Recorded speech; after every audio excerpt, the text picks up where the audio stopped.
You know that moment when your entire world collapses in the span of a single sentence, when everything you thought was solid ground beneath your feet suddenly becomes quicksand, pulling you down into a darkness you never imagined possible?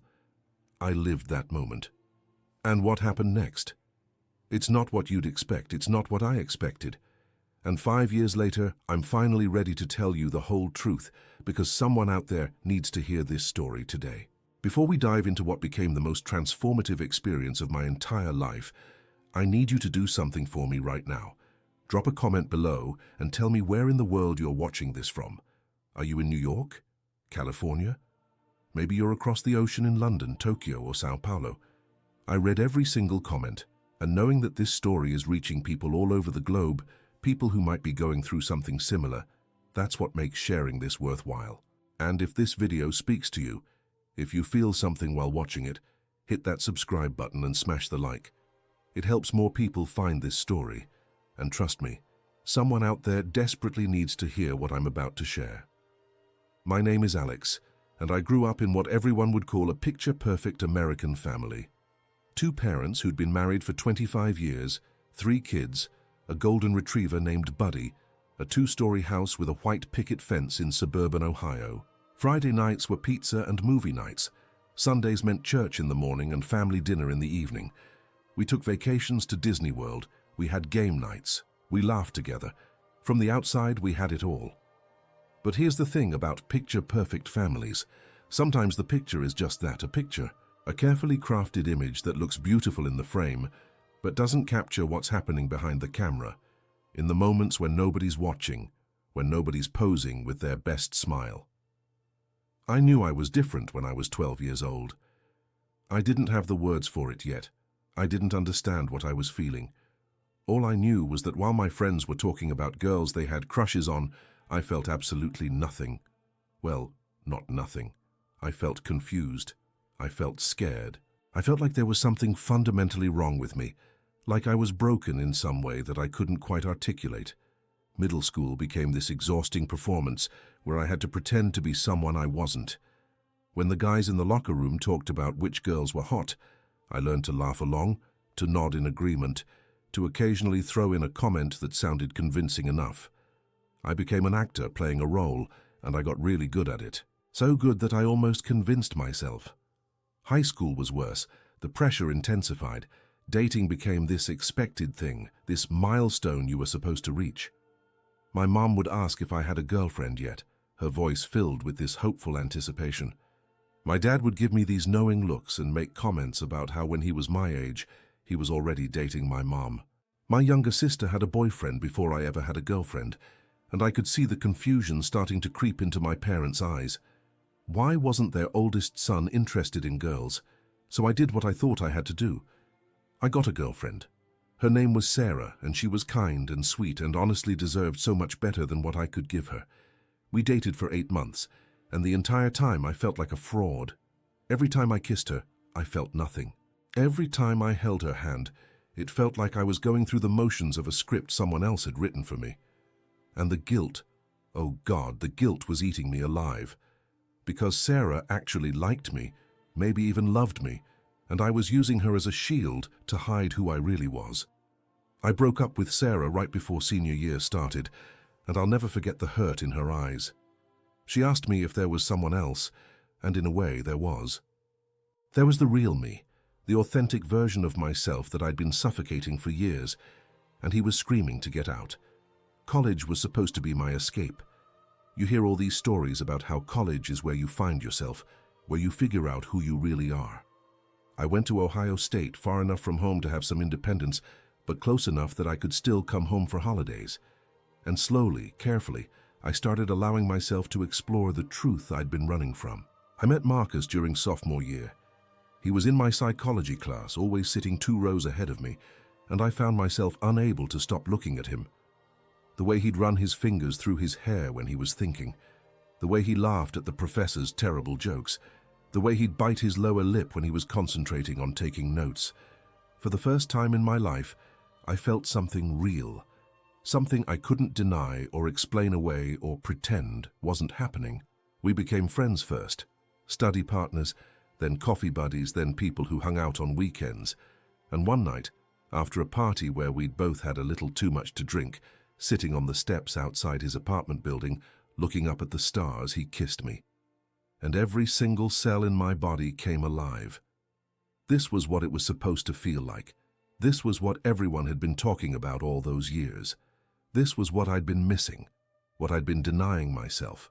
I cried that night, not because I was sad, but because I was finally honest with myself. I was gay. The word I'd been terrified to even think, let alone say out loud, was my truth. And with Marcus, I felt like I could breathe for the first time in my entire life. We dated in secret for 6 months, secret from our families, I mean. Our friends at college knew. The LGBT community on campus became this incredible support system I never knew I needed. For the first time, I was surrounded by people who understood, who'd been through similar struggles, who could look at me and Marcus together and just smile without judgment, without questions, without that look of confusion or disgust. But living a double life is exhausting. Coming home for Thanksgiving, for Christmas, for spring break, and having to pretend Marcus was just my roommate, just my friend, deleting photos from my phone before family dinners, changing my pronouns when I talked about my weekend, watching my words constantly. It was like being back in high school, except now I knew what I was missing. I knew what authenticity felt like, and going back into the closet, even temporarily, felt like suffocating. Marcus was patient. His family knew about us. They'd accepted him years ago, welcomed him with open arms when he came out at 16. He'd sit with me during those difficult weekends at home, texting me encouragement, reminding me that I didn't owe anyone a performance, that I deserved to live my truth. And slowly, he helped me build up the courage to do what I knew I had to do. I decided to come out to my family on Christmas Eve. Looking back, maybe that wasn't the best timing. But I was 20 years old, about to graduate college, about to start my real adult life, and I couldn't keep living this lie. I couldn't keep bringing this secret home with me. I couldn't keep pretending to be someone I wasn't, not anymore. We were all sitting in the living room after dinner. The tree was lit up in the corner, presents underneath waiting for the morning. My little brother was playing video games, my sister was on her phone, Mum and Dad were watching some holiday movie on TV. It was peaceful, it was normal. It was about to become a memory of before everything changed. I turned off the TV. Everyone looked at me, surprised. My heart was hammering so hard I thought it might break through my ribcage. My hands were shaking. My voice cracked when I started to speak. "I need to tell you all something," I said. "I've been hiding this for a long time, and I can't do it anymore. I'm gay." The silence that followed was deafening. You know how they say you could hear a pin drop? I could have heard a feather land on carpet. Nobody moved. Nobody spoke. They just stared at me like I'd suddenly started speaking a foreign language they couldn't understand. My dad was the first to react. He stood up, his face turning this deep shade of red I'd only seen a handful of times in my life. Usually when he was furious about something, he looked at me with an expression I'd never seen before, something between disgust and disbelief. "No," he said, "that's not true. That's not who you are. This is some phase, some college nonsense. You're confused." "I'm not confused, Dad," I said, trying to keep my voice steady. "I've known this about myself for years. I just finally have the courage to tell you." My mum started crying. Not soft tears, but these horrible, wrenching sobs. She looked at me like I'd just told her I was dying, like I'd broken her heart into a million pieces. "How could you do this to us?" she asked. "How could you choose this?" "I'm not choosing anything, Mom," I tried to explain. "This is who I am. This is who I've always been." My dad cut me off. "We raised you better than this. We raised you in a Christian home. We taught you right from wrong. This is wrong, Alex. This is a sin, and I won't have it in my house." The words hit me like physical blows. My sister was crying now too. My brother had gone completely silent, his eyes wide, looking between me and our parents like he was watching a car crash in slow motion. I tried to reason with them. I tried to explain. I told them about Marcus, thinking maybe if they understood that this wasn't just some abstract concept, that this was about love, about finding someone who made me happy, maybe they'd understand. That made everything worse.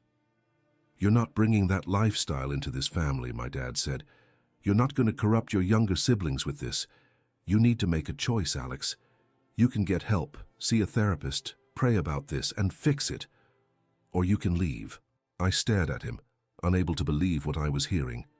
This was my father, the man who taught me to ride a bike, who came to every single one of my soccer games, who helped me with my math homework, who told me he was proud of me when I got accepted to college, and he was giving me an ultimatum: change who I am or get out. "I won't change," I said quietly. "I can't. This is who I am." "Then you need to leave," he said. His voice was cold now, emotionless. "Pack your things and leave. You're not welcome here anymore." My mom didn't argue. My sister turned away, unable to look at me. My brother just sat there, frozen. Nobody stood up for me. Nobody said, "Wait, let's talk about this, let's figure this out." In the span of 5 minutes, I went from being their son, their brother, to being a stranger they wanted out of their house. I packed a bag that night, just the essentials. Clothes, my laptop, some personal items. I called Marcus from my childhood bedroom, my voice breaking as I told him what happened. He was at his parents' house 2 hours away, and he didn't hesitate. "I'm coming to get you," he said. "Pack whatever you can. You're coming home with me." I left my childhood home at 10:30 on Christmas Eve. My dad stood by the door making sure I actually left. My mum was still crying in the living room but wouldn't come to say goodbye. My sister hugged me briefly, whispering a quick "I'm sorry" before pulling away. My brother didn't even look at me. I put my bag in Marcus's car when he arrived, and I didn't look back at the house. I couldn't. If I looked back, I might have broken down completely, and I needed to hold it together for just a little bit longer. The drive to Marcus's parents' house was a blur. I cried for most of it. Not quiet tears, but these deep, body-shaking sobs that came from somewhere primal inside me. I'd just lost my family. I'd just been rejected by the people who were supposed to love me unconditionally, and it hurt in a way I didn't know it was possible to hurt. Marcus's family welcomed me with open arms. His mom took one look at me, her face full of understanding and compassion, and pulled me into a hug. "You're safe here," she said. "You're welcome here, for as long as you need." I spent Christmas Day with Marcus's family. They included me in everything. They'd even gotten me a present, a simple gesture that made me cry all over again, because it was more than my own family had been willing to give me. They treated me like I belonged, like my being there was natural and right and good. But that night, alone in Marcus's childhood bedroom while he slept peacefully beside me, the full weight of what happened crashed down on me. I'd lost everything. My family, my home, my sense of identity as part of something bigger than myself. And for what? For being honest? For being myself? The injustice of it all felt overwhelming. The next few months were the darkest of my life. I finished my senior year of college, but barely. My grades slipped. I stopped going to some of my classes. I was struggling with depression, with anxiety, with this profound sense of grief that wouldn't go away. I'd lost my family, and no matter how many times people told me it wasn't my fault, that their rejection was about them and not about me, it didn't make the pain any less real. I tried reaching out a few times. I texted my mum, asking if we could talk. She responded once, saying that she was praying for me, that she hoped I'd come to my senses. I called my sister on her birthday. She answered, but the conversation was stilted, awkward. She couldn't really talk, she said. Dad wouldn't like it. I sent my brother a message on social media. He read it but never responded. It felt like being erased, like I'd never existed. They'd cut me out of their lives so completely, so thoroughly. I wasn't in family photos anymore. When I checked my mum's Facebook page, there were pictures of my siblings but none of me. It was like I'd died, except I was still here, still breathing, still hurting. Marcus was my lifeline during this time. He held me when I cried. He reminded me on my darkest days that I was loved, that I was worthy, that I deserved happiness. His family became my family. His mum would call to check on me. His dad would invite us over for dinner. His younger sister became like my own sister, someone I could joke with and confide in. I graduated college and moved in with Marcus. We got a small apartment in Columbus, nothing fancy, but it was ours. I started my first real job, working in marketing for a small company. Life started to develop a new rhythm, a new normal. But there was always this ache, this empty space where my biological family used to be. A year passed, then 2 years. I stopped reaching out. They'd made their position clear. I focused on building my life, on creating my own family. Marcus and I made incredible friends. We became part of an amazing community of people who accepted us, celebrated us, supported us. We traveled. We created memories. We built a life together. But I'd be lying if I said I was completely okay. There were moments that hit harder than others. When Marcus's parents celebrated our anniversary with us, I thought about how my parents would never do that. When our friends got engaged and talked about their families being at the wedding, I knew mine wouldn't be at ours. When I got a promotion at work, something I was genuinely proud of, my first instinct was to call my dad and tell him. But I couldn't. That door was closed. 3 years after I came out, my grandmother passed away. My mom's mom, who I'd been close to growing up. I found out through Facebook, through a post my sister made. Nobody had called to tell me. Nobody had thought to include me in that family moment, even in grief. I went to the funeral anyway. I had to say goodbye. I owed her that, even if my family didn't think I belonged there anymore. I sat in the back of the church, trying to be invisible. My family sat in the front row. They saw me. I know they saw me. But nobody acknowledged my presence, not a nod, not a wave, nothing. After the service, I stood by my grandmother's casket, saying my final goodbye. My mom approached me. For a moment, just a moment, I thought maybe this would be it. Maybe grief would break through the walls they'd built. Maybe losing her mother would make my mom realize that life is too short to cut your own child out of it. She looked at me, her eyes red from crying. "You shouldn't be here," she said quietly. "This is for family." "I am family," I said, my voice breaking. "I'm your son, Mom." She shook her head. "Not anymore," she said. "Not while you're living in sin." And then she walked away. That moment broke something in me. Or maybe it finally healed something. I realized that I'd been holding on to this hope, this fantasy that one day they'd come around, that one day they'd realize they loved me more than they hated who I loved. That one day I'd get my family back. Standing there in that funeral home, watching my mother walk away from me, I finally understood. That day might never come, and I needed to stop waiting for it. I left the funeral and drove straight to the apartment I shared with Marcus. He took one look at my face and knew something had shifted. I told him what happened, and then I said something I'd been thinking about for a while. I think we should move. Start fresh somewhere new. Build a life that's completely ours, without the shadow of my family hovering over everything. 6 months later, we moved to Portland, Oregon, as far from Ohio as we could get while staying in the continental United States. We wanted somewhere progressive, somewhere we could be openly ourselves without fear, somewhere we could build the future we dreamed of. Portland was a revelation. We found a community that didn't just accept us, but celebrated us. We made friends who became our chosen family. Marcus proposed to me on a hike through the Columbia River Gorge, and I said yes without hesitation. We started planning a wedding, our wedding, exactly how we wanted it. And that's when something unexpected happened. 4 years after I'd been kicked out of my childhood home, 4 years after my family had made it clear I wasn't welcome in their lives, I got a message from my sister. "Can we talk?" it said. "Please." My first instinct was to delete it, to protect myself from more hurt, more rejection, but something made me respond. "Sure," I wrote back. "When?" We set up a video call. When her face appeared on my screen, I was shocked. She'd changed so much in 4 years.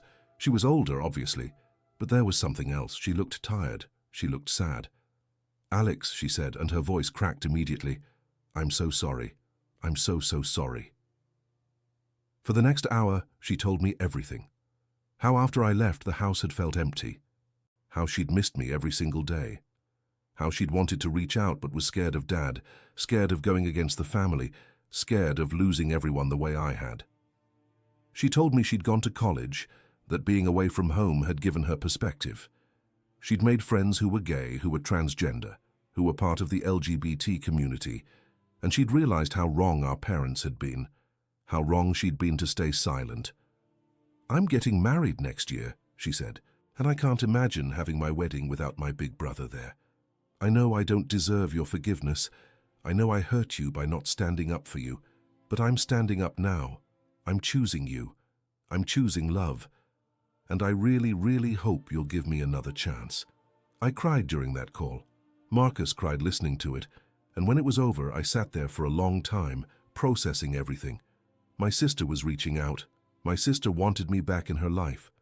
It wasn't my whole family, but it was something. It was a start. We rebuilt our relationship slowly. Video calls at first, then visits.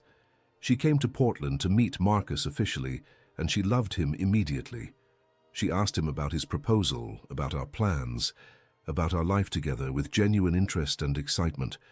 She told me about her fiancé, about her life, about the person she was becoming. She came out to our parents, not as gay, but as someone who supported me, who loved me, who wasn't going to pretend I didn't exist anymore. They didn't take it well. There were fights. There were ultimatums. But my sister stood firm.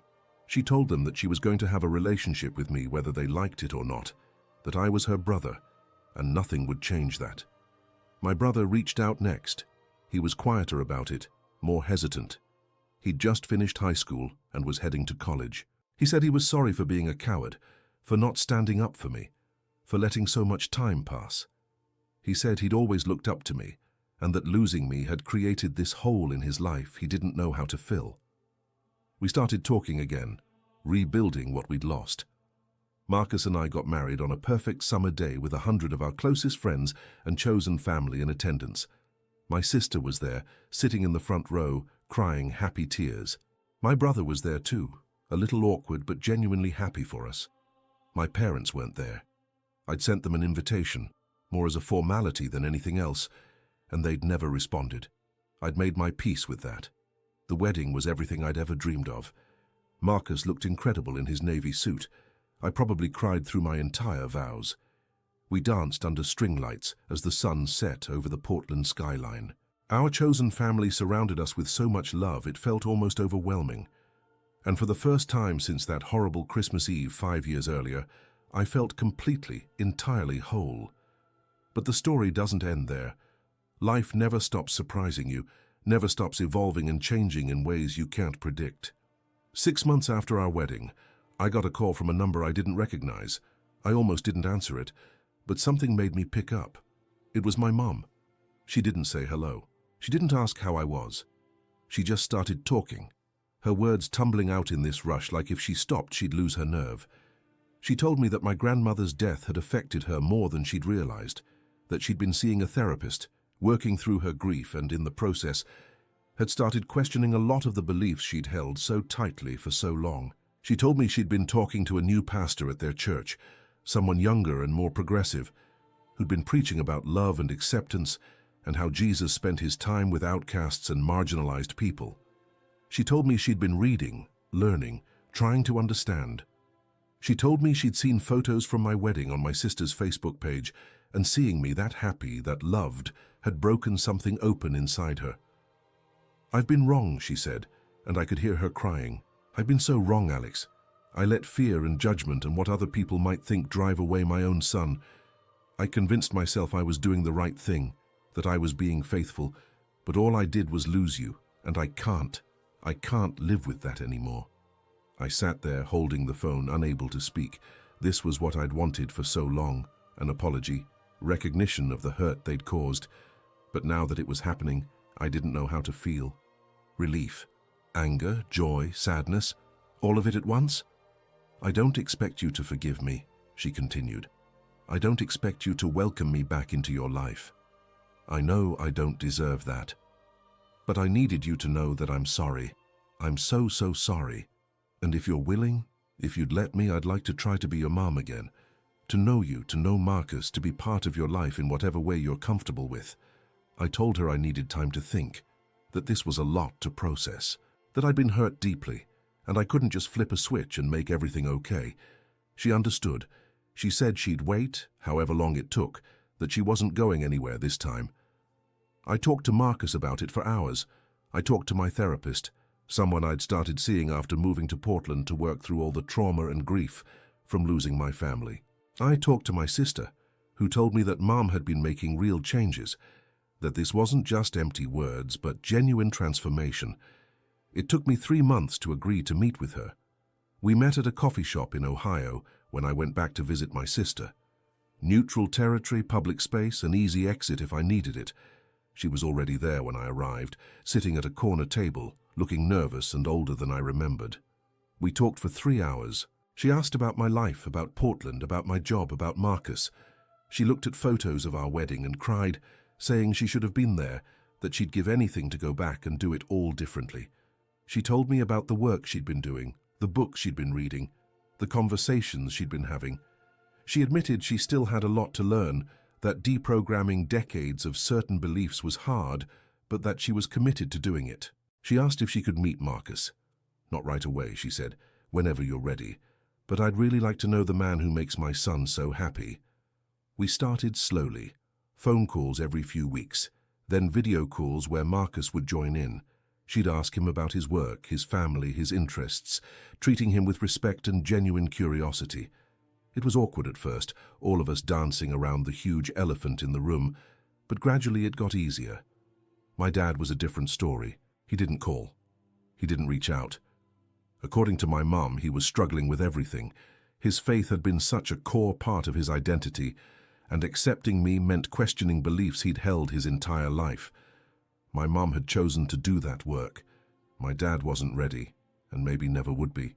It hurt, but it was different than before. Before, I'd lost everyone. Now I was rebuilding relationships with my mum, my sister, my brother. I had Marcus and his family. I had my chosen family in Portland. I had a full, rich, beautiful life. My dad's inability to accept me was his loss, not mine. A year after that first coffee shop meeting, my mom came to Portland to visit us. She stayed in a hotel but spent her days at our apartment. She met our friends. She saw the life we'd built. And one morning, over breakfast, she looked at both of us and said, "I'm proud of you. Both of you. You've built something beautiful, and I'm so grateful I get to be a small part of it now." Marcus and I both cried, because those were the words I'd needed to hear 5 years ago, the words that might have prevented so much pain. But hearing them now, after everything we'd been through, they meant something different. They weren't just words. They were backed up by action, by change, by real effort to understand and accept us. My mum started going to PFLAG meetings. She became an advocate in her community, talking to other parents who were struggling with their kids coming out. She'd share her story, talk about the years she lost with me, encourage them not to make the same mistakes she did. She became someone who helped other families stay together when their kids came out, and watching her transformation was honestly incredible. 2 years ago, my dad reached out. It was a short email, just a few sentences. He said he'd been doing a lot of thinking, that he didn't understand everything, that he was still working through his feelings about it all, but that he missed me, that he wanted to try if I was willing. We started with emails, then brief phone calls. It's been slow, much slower than with my mum, and we're still working through a lot. He still struggles sometimes with his beliefs versus his love for me. He's met Marcus a handful of times, and while he's polite, there's still this distance, this discomfort.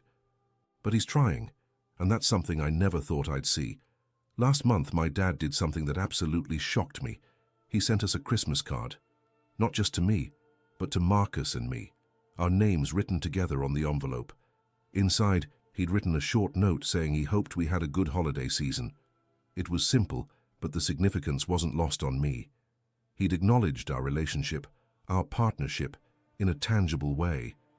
It was a small step, but it was a step forward. So here I am today, 5 years after that devastating Christmas Eve when I lost my family, and my life looks nothing like I thought it would.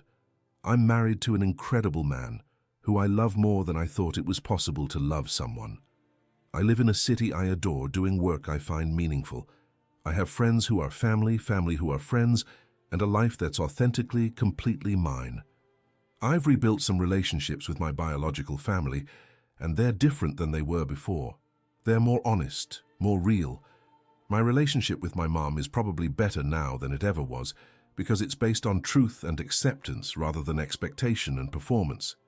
My sister and I are close in a way we never were as kids. My brother and I are still finding our way, but there's genuine love there. And with my dad, we're taking it day by day.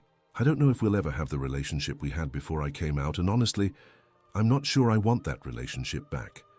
Because that relationship was based on him not knowing the real me.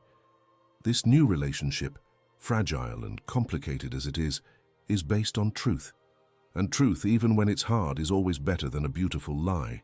If you're watching this and you're struggling with your own journey, if you're afraid to come out, if you've been rejected by your family, if you're feeling alone and lost and broken, I want you to hear this. It gets better. I know that phrase gets thrown around a lot, and when you're in the darkest moment of your pain, it's hard to believe. But it's true. You are not broken. You are not wrong. You are not too much, or not enough, or any of the terrible things people might say about you. You're exactly who you're supposed to be, and loving who you love, being who you are, that's not something to be ashamed of. That's something to be celebrated. I won't lie to you and say that coming out is easy, or that everyone will accept you. Some people won't. Some people will choose their prejudice over their love for you, and that will hurt in ways you can't imagine. But you will survive it. You will find your people. You will build a life that's so full of love and joy and authenticity that the pain of rejection will become just one part of your story, not the whole story. Family isn't just about biology. Family is about who shows up for you, who supports you, who loves you unconditionally. Sometimes that's your biological family, sometimes it's the family you choose, sometimes it's both. But you will find your people, you will find your place, you will find your way home, even if that home looks different than what you thought it would. And to the parents watching this who might be struggling with their kid coming out, I want to say this directly to you. Your child is still your child. Gay, straight, bisexual, transgender, however they identify, they're still the same person you've loved their entire life. The only thing that's changed is that they're trusting you enough to show you their authentic self. And what you do with that trust, how you respond in that moment, that will shape your relationship forever. My mum lost 5 years with me because of fear and judgment. 5 years of my life she wasn't part of. My wedding day, holidays, everyday moments, all gone because she chose her interpretation of faith over her son. She'll tell you herself that those are 5 years she can never get back, and the regret she carries over, that is something she'll have to live with forever. Don't make that mistake. Don't let fear steal your relationship with your child. Don't let other people's opinions matter more than your child's happiness. Don't hide behind religion or tradition or what the neighbors might think. Because at the end of the day, when everything else falls away, love is what matters. Love is what endures. Love is what will be there when all the rest of it is gone. Your child is giving you a gift by coming out to you. They're saying, I trust you enough to show you the real me. I love you enough to be vulnerable with you. I believe in our relationship enough to risk rejection. Honor that gift. Embrace that trust. Choose love. I know it might be hard. I know it might challenge beliefs you've held for a long time. I know it might mean disappointing other people, facing judgment from your community, questioning things you thought were certain. Do it anyway, because the alternative is losing your child. And I promise you, no belief system, no tradition, no other person's opinion is worth that. My journey isn't over. I'm still healing from the trauma of rejection. I'm still working through complicated feelings about my family. I'm still figuring out what forgiveness looks like, what reconciliation means, how to move forward while honoring the pain of the past. Therapy helps. Marcus helps. My chosen family helps. Time helps. But I'm also happier than I've ever been. I wake up every morning next to someone I love, in a home that's truly mine, living a life that's authentically me. I don't have to hide anymore. I don't have to perform or pretend or censor myself. I get to just be, and that freedom is worth everything I went through to get here. There are still hard days. Holidays can be complicated. Father's Day, Mother's Day, family events, they all come with complex emotions. I see Marcus with his family, how easy and natural it is, and sometimes I grieve for what I lost, for what I didn't have. But I'm learning to hold both truths at the same time. I can be grateful for what I have while acknowledging the pain of what I lost. Both things can be true. I want to end by saying thank you. Thank you for watching this whole video, for sitting with me through this story. I know it was long, I know it was heavy at times, but I needed to tell the whole truth. Not just the easy parts or the parts that have happy endings, but all of it. The rejection, the pain, the slow rebuilding, the complicated reconciliation, all of it. If this story helped you in any way, if it made you feel less alone, if it gave you hope or courage or just a sense that someone out there understands what you're going through, that's why I shared it. Because 5 years ago, when I was at my lowest point, I desperately needed to hear a story like this. I needed to know that people survived family rejection. I needed to know that life could still be beautiful on the other side of that pain. I needed hope, and I didn't have it. So I'm offering that hope to you now. You will get through this. You will find your people. You will build a life you love. You will survive, and not just survive, but thrive. I promise you that. I'm living proof of it. Drop a comment and let me know your thoughts. Share your story if you feel comfortable. Let's build a community right here where people feel seen and heard and supported. And if you haven't already, subscribe to this channel, because I'll be sharing more of my journey, more of my story, and hopefully helping more people along the way. Remember, you are loved, you are valid, you are enough, exactly as you are. Don't ever let anyone make you believe otherwise. Your authentic self is your greatest gift to the world. Don't hide it. Don't dim it. Let it shine. Thank you for being here. Thank you for listening. And thank you for being exactly who you are. The world needs you, all of you, not the version you think you're supposed to be. Until next time, take care of yourselves and each other.